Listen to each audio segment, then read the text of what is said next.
سعودی خواتین اپنے مردوں کی خوشی خوشی دوسری شادی کیوں کراتی ہے؟ جان کر آپ کی پاؤں تلے زمین نکل جائے گی۔ دوسری شادی سعودی خواتین اپنی مردوں کی دوسری شادی کیوں کراتی ہے؟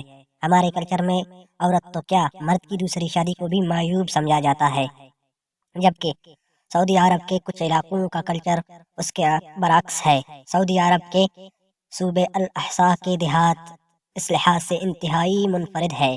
یہاں خواتین اپنے خاوندوں کے لیے خود نئی دلہنیں تلاش کرتی ہے۔ یہ سلسلہ 1981 میں اس وقت شروع ہوا جب ایک خاتون نے اپنے خاوند کو دوسری شادی کی ترغیب دی۔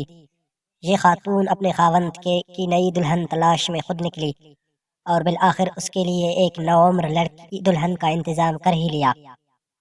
ابتدا میں تو لوگوں نے اس خاتون کو پاگل قرار دیا، لیکن اس نے یہ دعویٰ کر کے سب کو حیران کر دیا کہ اس پر آصیب کا سایہ تھا۔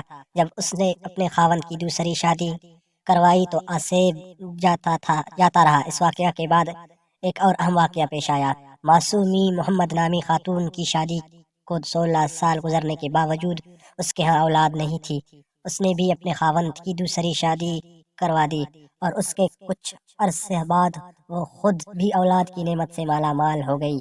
مقامی لوگوں کا کہنا ہے کہ اس طرح متعدد اور واقعات بھی پیش آئے، جس کے بعد خواتین نے اپنے خاوندوں کو خود ہی متعدد شادیوں کے لیے قائل کرنا شروع کر دیا۔ یوں الاحسا کے دیہات میں یہ روایت اور مضبوط ہو گئی۔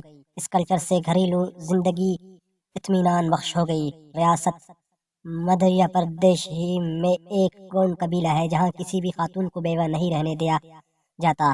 اخبار ٹائمز آف انڈیا کے مطابق اس قبیلے کی روایت کے تحت مرنے والے شخص کی بیوی کی شادی اس کے خاندان میں دستیاب کسی بھی مرد سے کر دی جاتی ہے۔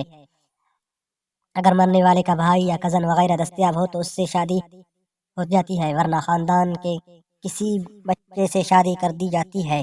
مزید اس طرح